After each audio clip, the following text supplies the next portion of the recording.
नमस्कार मंडळी. मी माझं 18 किलो वजन कमी केलेलं आहे. ते आहाराचे हे 5 नियम पाळून.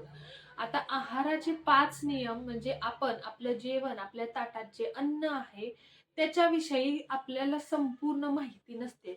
आपण काहीतरी चुकीचं करून बसतो आणि आपल्या वजनामध्ये काहीही फरक पडत नाही. आता मी तुम्हाला सांगते आहाराचे 5 नियम. आपण जे खातो, जे आपण आत घेतो, पोटामध्ये घेतो, ते किती पचतंय, कसं पचतंय, पचतंय का ना पचतंय, त्याचं रूपांतर ऊर्जेमध्ये होतंय का त्याचं रूपांतर फॅटमध्ये होतंय, हे पण महत्वाचं असतं. खाल्लेल्या गोष्टीचं रूपांतर जर ऊर्जेमध्ये न होता जर फॅट्समध्ये होत असतील तर त्या खाण्याचा काहीही उपयोग नाहीये. त्यामुळं मी तुम्हाला सांगते की काय आणि कसं करायचं. मी सगळ्या गोष्टींचा पूर्णपणे अभ्यास करून स्वतःचं वजन कमी करूनच तुमच्या समोर आलेले आहे. तर त्याआधी नमस्कार मंडळी, मी भाग्यश्री स्वागत करते तुमचं आपल्या YouTube चॅनलवर, ज्याचं नाव आहे मॉम्स किचन जार.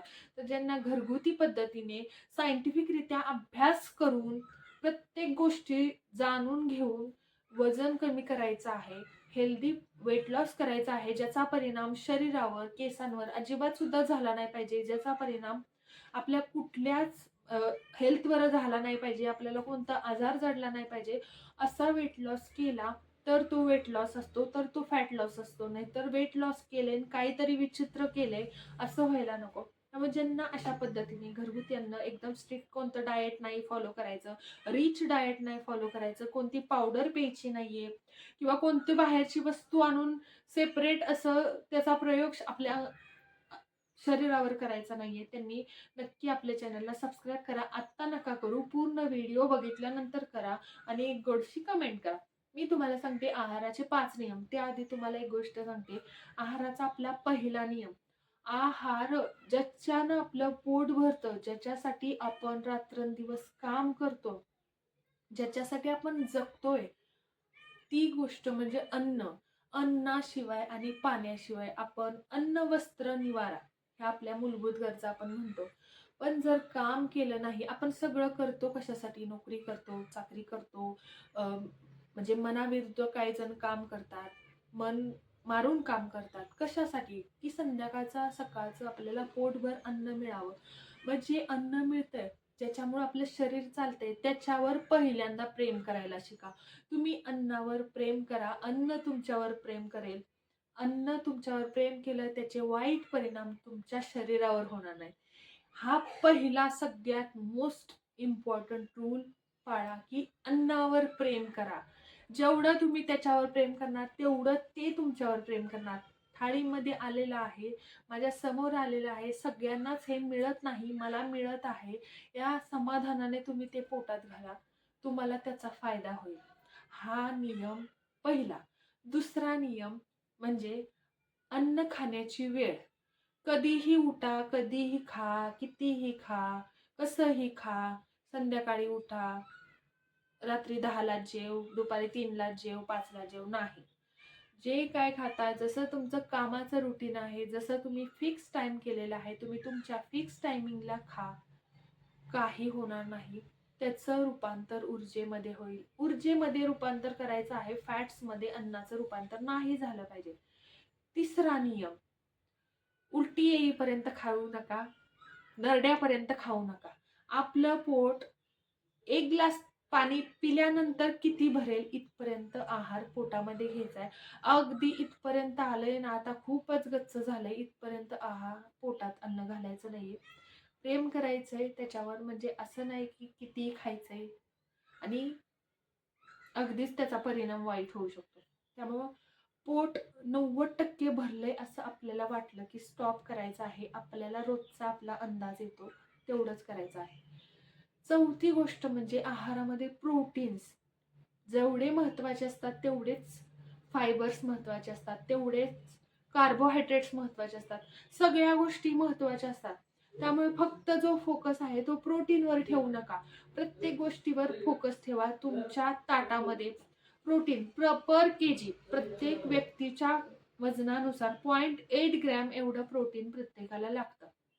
आता असं नाही की ते प्रोटीन फक्त पनीरमधूनच मिळतं. तुम्हाला डाळींमधून मिळतं, कडधान्यांमधून मिळतं, नट्समधून मिळतं, शेंगदाण्यातून प्रोटीन मिळतं. त्यामुळे प्रत्येक गोष्ट मोजून मापून खाणं बंद करा. मोजून मापून कशासाठी खायचं? पहिली लोक का मोजून मापून खायची का? छत्रपती शिवाजी महाराजांच्या काळात किंवा आपले जे लोक बलदंड होते त्यांना एवढ्या मोठ्या मोठ्या तलवारी उचलायच्या. आत्ताच्या लोकांना उचलतात एवढ्या तलवारी. मग ते लोक 20-20, 25-25 भाकऱ्या खायचे. म्हणजे मी वाचलेले आता किती खायचे मला माहित नाही, पण जसं पुस्तकात वाचले त्यानुसार तुम्हाला सांगते. ते लोक एवढं, आपले आई वडील बघा किती खातात, त्यांच्यात किती ताकद आहे, आपल्यात किती ताकद आहे. तुम्ही सगळं खाताय, सगळं करताय, पण तुमच्यात ताकद आहे का? मग त्याचा उपयोग काय आहे खाण्याचा? त्यामुळं खाताय ना ते व्यवस्थित खा.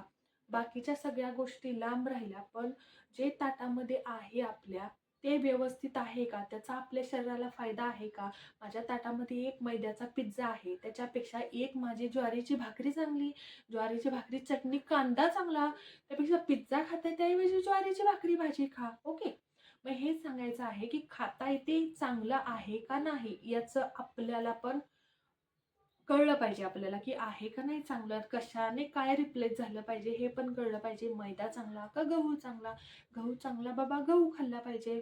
बाहेरचं पॅकेट फूड चांगलं का आपल्या आईनं बनवलेली शंकरपाळी चांगली? आता तुम्ही म्हणाल शंकरपाळ्यामध्ये मैदा असतो, पण मी तुम्हाला दोन्हीतलं कंपॅरिझन सांगते की कोणती गोष्ट खायची आणि कोणती गोष्ट नाही खायची ह्याचं आपल्याला कळायला पाहिजे. हा 4था नियम आहे. आणि सगळ्यात मोस्ट इम्पॉर्टंट 5वा नियम, जेवणाची टाळाटाळ करणे. नाश्ता स्किप करू म्हणजे वजन कमी होईल, संध्याकाळचं जेवण स्किप करू म्हणजे वजन कमी होईल, सकाळी नाश्ता केल्यावर डायरेक्ट मी संध्याकाळी जेवेल म्हणजे वजन कमी होईल, दिवसभरात मी काहीच खाणार नाही, फक्त काकडी खाईल महिना 2 महिने, मग माझं वजन कमी होईल. असं शक्य आहे का? एक माती जरी सारखी एका झाडाला वापरली तरी ते झाड सुकून जातं.